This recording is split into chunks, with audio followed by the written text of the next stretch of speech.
This is an NBC News special report. Here's Lester Holt. Good day, everyone. We're coming on the air to bring you live coverage of President Trump's meeting with North Korea's Kim Jong-Un as they begin their second summit. You can hear behind me sirens. The president's motorcade has just passed our location. This is their second summit. It is Wednesday evening here in Hanoi. The two leaders about to come face to face for the first time since their initial meeting last June in Singapore. This summit comes at an extraordinary and precarious moment for the president as his former personal lawyer, Michael Cohen, testifies publicly before Congress just a few hours from now, something the president is likely to be keeping an eye on during the summit here. NBC News Chief White House correspondent Hallie Jackson joins me here in Hanoi.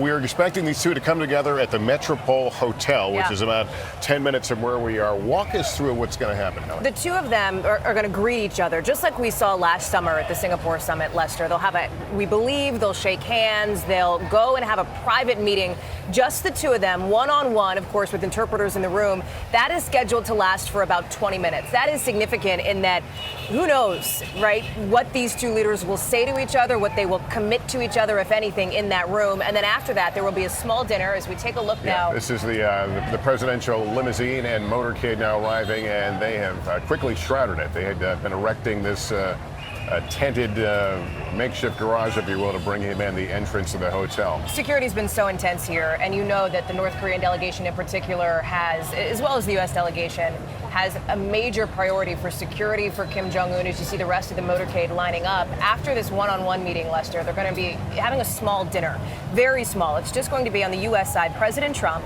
his acting chief of staff, Mick Mulvaney, and Secretary of State Mike Pompeo. On the North Korean side, it'll be Kim Jong-Un and two of his top aides who are familiar with these nuclear negotiations, who have been part of these nuclear negotiations in the past. And so they will have this discussion pre the summit, which is not until tomorrow, of course. So this is, you could call it a bit of an appetizer to the main course.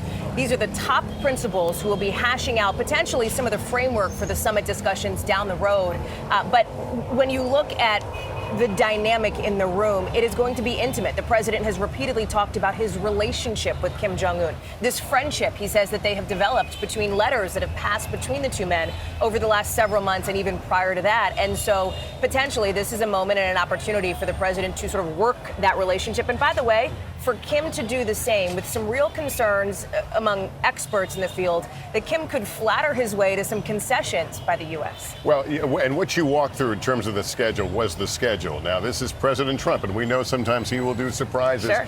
Remember last time he offered Kim Jong-un a tour of his limousine. That's right.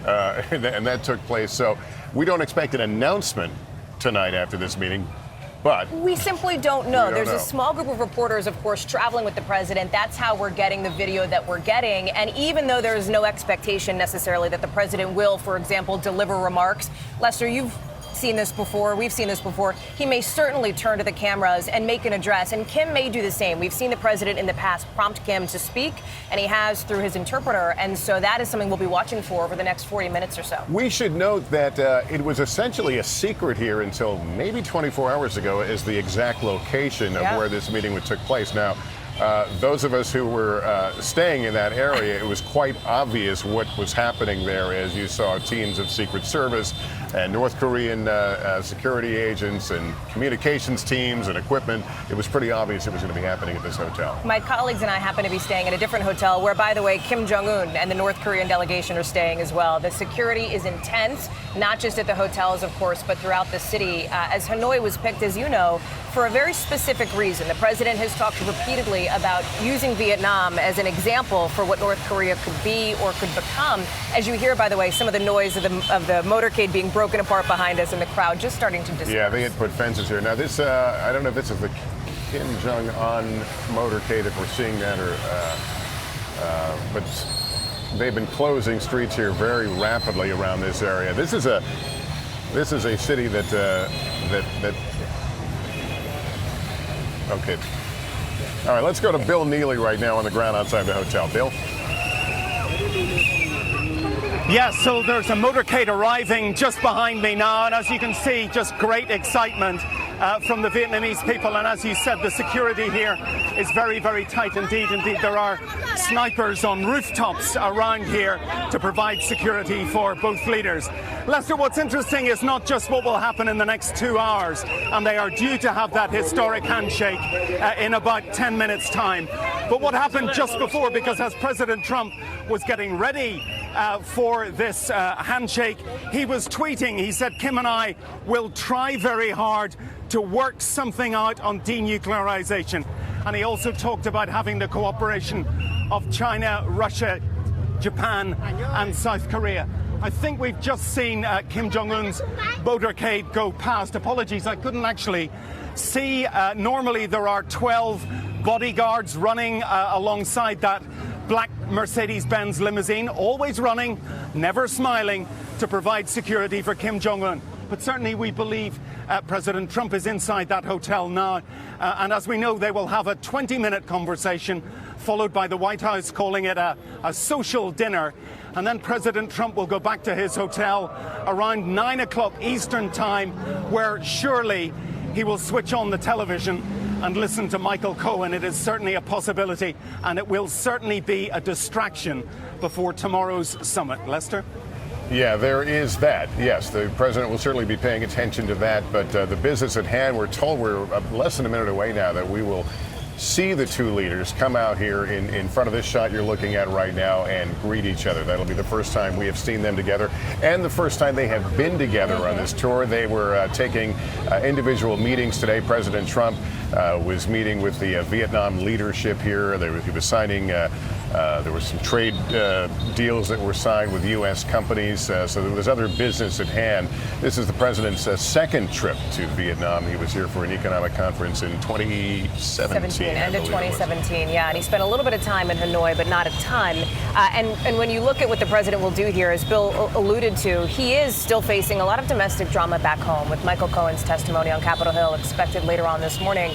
And the president has already tweeted about it. It is my guess unlikely the president will bring it up on his own as he is here with Kim. I'm told by one administration official that the president is 100% dialed in on this summit. But that, of course, is belied by the fact the president is tweeting about Cohen. As we take a look now at this video from just moments ago, one of the most remarkable things, Lester, and we saw it in Singapore as well, is North Korea is such a reclusive regime. We don't often get a window into how they operate. But when they come out, for example, to Singapore or here to Hanoi in Vietnam, you see the security and you see sort of this different side of Kim Jong-un. I think of the moment when he was spotted smoking on the train ride on the way through China here to Vietnam, for example. These are moments we just don't often get to see. Yeah, that was so the picture you saw there, the motorcades, the limousines actually going into a shrouded off area where the two leaders are exiting separately, and they will come together in front of a pre-set up area with flags here momentarily, and that'll be the symbolic handshake. If I recall last time, the president several times reaching over and shaking Kim Jong-un's hand. He has made and stressed so often what a friendship that these two men have created, and when you just think back not too long ago, some of the bellicose language and the insults and the Rocket Man fire and fury comments. Yeah. It was a very dramatic turnaround after that last meeting. And by the way, after that last meeting, the president raising a lot of eyebrows with his proclamation that the nuclear threat from North Korea was over. I have spoken to scientists who have looked at satellite photos. They would tend to disagree. In fact, they would point to evidence that Kim Jong-un has actually expanded his capability in terms of ballistic missiles and nuclear weapons. And while the White House will tout the fact that Kim Jong-un and the regime have not tested missiles in about a year and a half, the president's own intelligence officials say Kim has simply not given up his nuclear ambitions. In fact, both parties here cannot even agree on how to define denuclearization in the first place. So that is kind of the starting point at which these talks are beginning. Our chief foreign affairs correspondent is Andrea Mitchell. She is in our Washington bureau. Andrea, what should we be watching here for? What will experts on the outside be watching here? They're going to be watching very closely. As you and Hallie have been discussing, there is no evidence at all of denuclearization so far. None of the promises from Singapore have been realized. And the president has made claims to the contrary, despite denials from his own Secretary of State just this past weekend. The president had said the nuclear threat is over. He has also said most recently to the governors just this past weekend that he's happy as long as there's no testing. But no testing is not the real test, because even without testing, it can be very well believed that they have already achieved their goals. They don't need to test further. And as you just said, the intelligence officials testified to Congress that Kim Jong-un will not give up his nuclear ambitions. So as we see this motorcade arrival just moments ago, these dramatic pictures from Hanoi, all eyes are going to be on whether or not the personal diplomacy and his own belief in his ability to make a deal will trump the advice of his intelligence advisors, whom he has often criticized in public. Most recently, when they testified that Kim Jong-un was not ready to concede anything on his nuclear program, he said that they needed to go back to school. So there's a lot of nervousness among his intelligence advisors that he is going to ignore all of the evidence that you and Hallie and others have been citing, and that goes in the face of all of these grand claims that the president has been making. Lester? Andrea, let me bring in, if I can, Victor Shaw. He's an NBC News Korea analyst. Victor, thank you for joining us. We talk about the pressure on President Trump to get something done, something concrete in this round of negotiations. But what kind of pressure do you think Kim Jong-un is over to come to the table and present a concrete idea? Well, I think he's under pressure to keep the process going. I think the North Korean endgame is to try to get the United States to basically recognize North Korea as a de facto nuclear weapon state. When President Trump says we have plenty of time and starts lowering the bar in terms of saying that we have to find definitions of denuclearization that are similar, this is essentially part of North Korea's strategy to get the United States eventually to simply accept that they're a nuclear weapon state with the promise of a freeze on production and a freeze on testing. So that's Kim's strategy. So I think the pressure for him is to ensure that he can get the president not to call these a failure, which it's very unlikely that the president will, given everything else that's happening, the need for a foreign policy success. And so I actually don't think there's a whole lot of pressure on Kim. There's much more pressure on the president to deliver all the things that he's boasted in the run-up to this meeting. What's the saying? You got to give something to get something, and that essentially is what this is all about. And I guess the concerns are, what is the U.S. willing to give? And I think that if it is among the constructs of what officials have described to us, there are some options. The sanctions that we talked about, the possibility that the U.S. could help negotiate a formal end to the Korean War, for example. Some of those incentives. Something both sides want, both South Korea and North Korea want. And those incentives, those kinds of things would be, I think, acceptable to the broader nuclear community. The question is, as you mentioned, there have been surprises before. The suspension of military exercises after the Singapore summit, for example. So I do think there are real questions about what could the X factor be this time around. We just don't know yet. This is a president that, he was a television producer. He knows how to create drama. Yeah.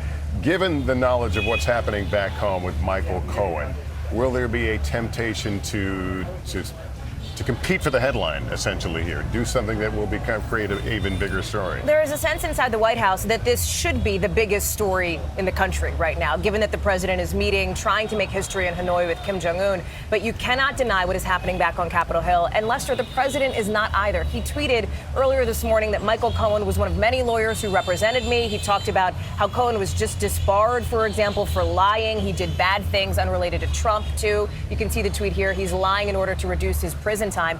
This is the strategy you will see today from the White House, to work to discredit Cohen, to question his credibility. And even if the president wants what we're about to see to be the biggest headline coming out of the day, it is simply not going to be. He knows that, and that is why he's tweeting about it, Lester. Kristen Welker's on Capitol Hill, essentially the other half of today's split screen moment. Kristen, set the scene there for us. It certainly is a stunning split screen, Lester. There's no doubt about that. And we do have the testimony that Michael Cohen will be delivering here on Capitol Hill in just a matter of hours now. And it is set to be explosive. Cohen, based on this testimony obtained by NBC News from congressional aides, will call the president a racist and a con man, Lester. All right, Kristen, here is the picture we've been waiting for. President Trump, Kim Jong-un, shaking hands. The start of their second summit.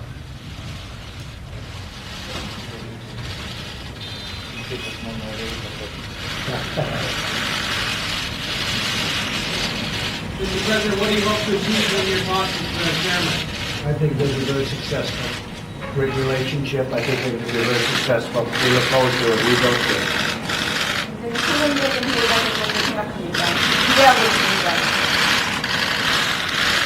you walked back at all on denuclearization in North Korea? No. Thank you all very much. Thank you. Mr. President, are you going to end the 20 walk, sir? We'll see. We'll be seeing. Thank you. Thank you all very much. You're coming back.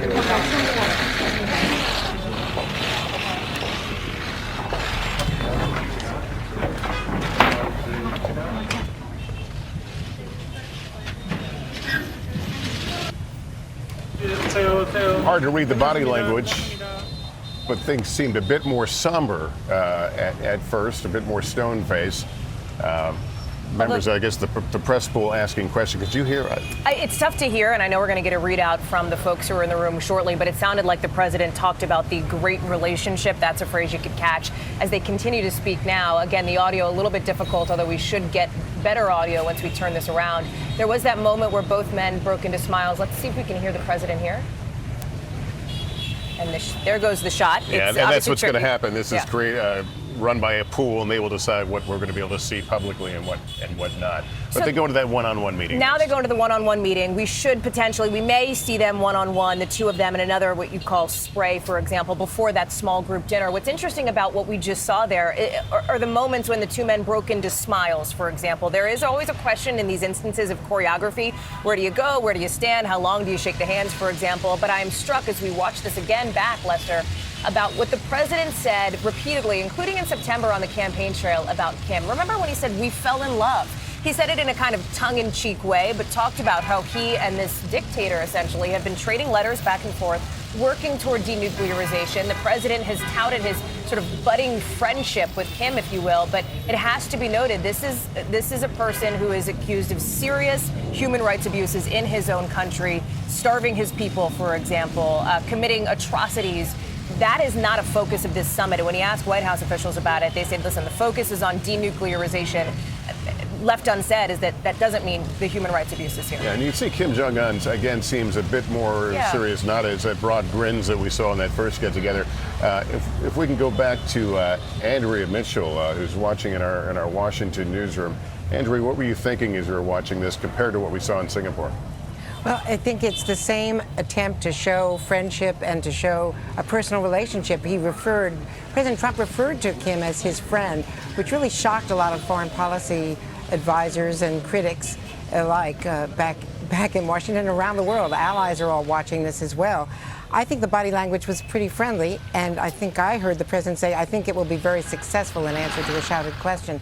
We'll get the actual words translated and communicated by the pool, because the audio wasn't very good, as you were just pointing out. But it seems to me that the focus on friendship and the pen pal summit, him talking about the letters and showing people who come to the Oval Office these friendly letters from Kim Jong-un, is what has been most disturbing to foreign policy experts in both political parties, who have been really watching this with alarm, that this is already signaling that the president is making concessions and is lowering the bar for the summit.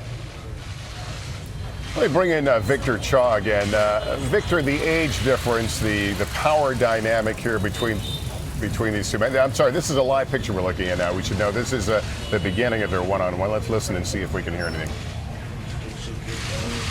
And I truly believe that this successful and great meeting that we're having today is thanks to the courageous decision, political decision that we're making, Mr. President.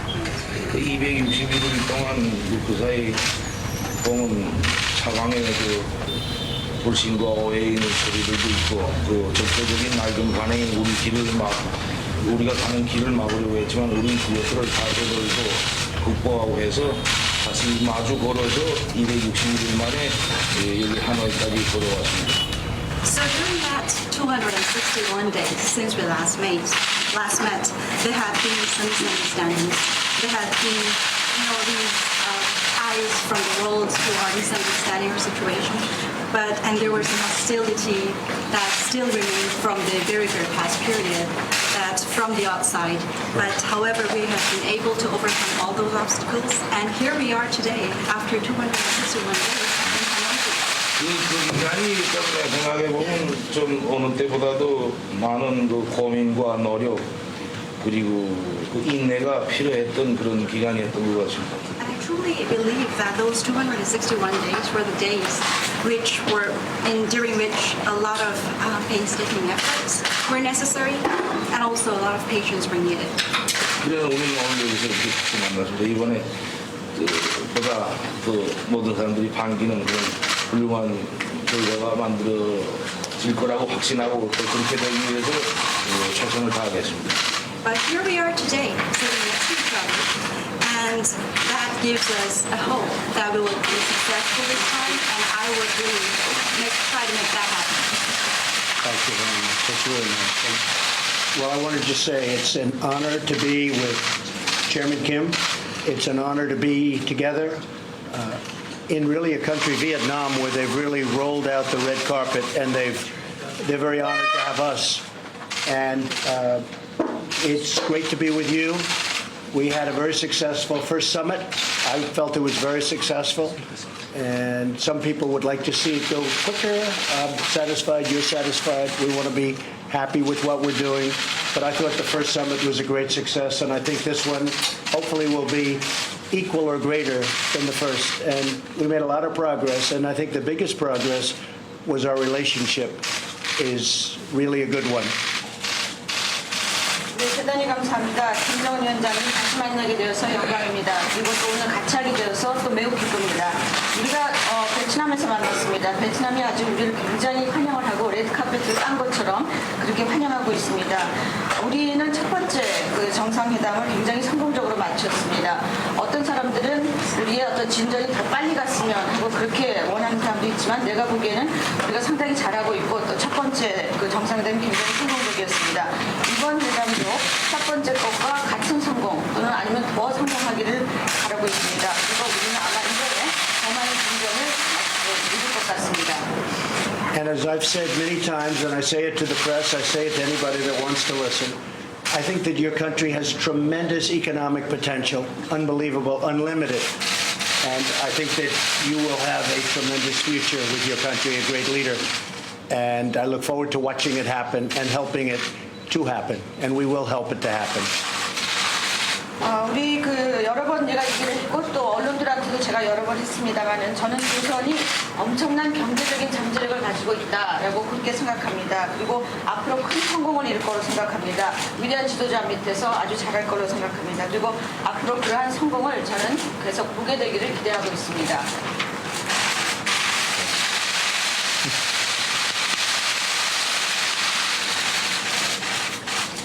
Thank you all very much. We appreciate it. And we're going to go have dinner. And then we have some big meetings scheduled for tomorrow. And we'll see you, I guess, at a news conference at some point during the day. Thank you very much. Mr. President, any reaction to Michael Cohen of his testimony? Thank you, Jonathan. Thank you.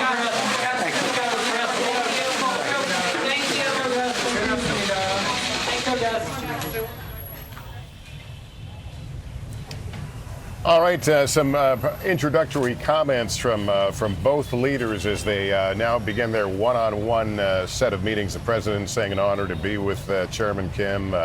He talked about what he says was the success of the last summit, hoping this would be as good, as equal, if not better, than the last one. And then, as Hallie pointed out, already offering this idea that you have such economic potential, trying to get Kim Jong-Un to understand what he could get out of this whole thing. That is the crux of the argument that President Trump and the U.S. is trying to make to Kim in North Korea. And you heard him articulate it in this, what we call spray or opportunity to hear these leaders speak before their one-on-one meeting. That's what it all comes down to, Lester. And the question is whether Kim will be amenable to that and what exactly he is willing to give up. I should note that as we've been listening to these leaders speak, I know the audio has been tricky to hear, so let me explain from our colleagues in the room who are there. The president at one point was asked whether he has walked back the vow to denuclearize the peninsula. The president said no, and he was also asked if the president would declare an end to the Korean War. This is one of the incentives we had talked about. The president simply said, "We will see." He said, as you heard him there talking about the idea that this, he believes, could be a very successful successful second summit. He believes the first summit was successful, but Lester, as you know, when you talk with experts in the field, they question whether that's really the case, given that one of the commitments that Kim made then, right, last summer, was to work toward denuclearization, and that simply has not happened. So there are those who wonder, why are you having a second summit when the first didn't work out as you hoped? Now, the White House has made the point, and you heard the president there allude to it, this is not going to be a quick process. This is not a snap of the fingers, move on, get it done kind of a situation there. And the president has been clear. I think over the last 6 months, you've seen him really sort of shift towards this idea that you cannot put a clear end date on when this denuclearization process will happen. One thing I want to listen for is if he was asked about Michael Cohen. I couldn't tell if he was getting questions on that shouted to him. He didn't take any at the end of that discussion. We'll get further readouts from those folks who were in the room. Now I want to go back to Victor Cha. And Victor, what I was asking was about the power dynamic between these two men when they sit down together. The president, obviously, the senior and age-wise person here in the room. How does that affect the pace of the negotiations and how this plays out? Well, I think certainly between the two leaders, Trump is by far the more talkative one, and I think that's generally the way the conversations go. The North Korean leader in Korean uses the honorific form of speech, which he would use to an elder, which I think Trump loves. I mean, he loves that sort of adulation. What was interesting about that little clip that we saw was that when they translated the president saying, others have said this summit has not been a success, referring to Singapore, the North Korean leader laughed at that point, which means he's very well aware of the chatter in Washington and around town among foreign policy experts about how the Singapore summit didn't really produce any tangible results. So that to me was interesting, that he caught that and responded to that with a chuckle. The other thing I noticed is that Kim looks like he's gained a lot of weight since Singapore, and the president looks quite tired. He looks quite tired. These tete-a-tetes, usually they're about 20 minutes before the main dinner. If they go longer, that would be a sign that they're getting into a substantive conversation. But I really don't think that's going to be the case. I think the North Koreans see tonight's meeting as much more ceremonial and keeping it at a very superficial level, talking about how they both traveled long distances to meet with each other, these sorts of niceties. And then I think the hard discussion will come tomorrow. Victor Cha, appreciate your analysis. So the cameras have shut off now for this one-on-one session with interpreters. We should note that they will retire to one of the dining rooms, one of the restaurants there in the hotel for this, what may, as Victor noted, a ceremonial dinner. But as you noted, there are some key players at that dinner table. Yeah, so on the U.S. side will be the Chief of Staff, the acting Chief of Staff, we should note, Mick Mulvaney, along with Secretary of State Mike Pompeo. And Kim will have two of his top advisors, two of his top aides, including Kim Jong-Un, who have been intimately involved in these nuclear negotiations. These are not new players to the scene, Lester. These aren't rookies to the table, if you will. These are men who know sort of the process and have been part of these discussions because over the years, of course, Kim has made promises that he simply has not followed through on. So it'll be the six of them around the table for dinner after this one-on-one where we see these two. And then tomorrow, of course, much greater detail. We are going to be following all this. If events warrant, we'll certainly come back on the air. And for now, I'm Lester Holt, live from Hanoi. Good day, everyone.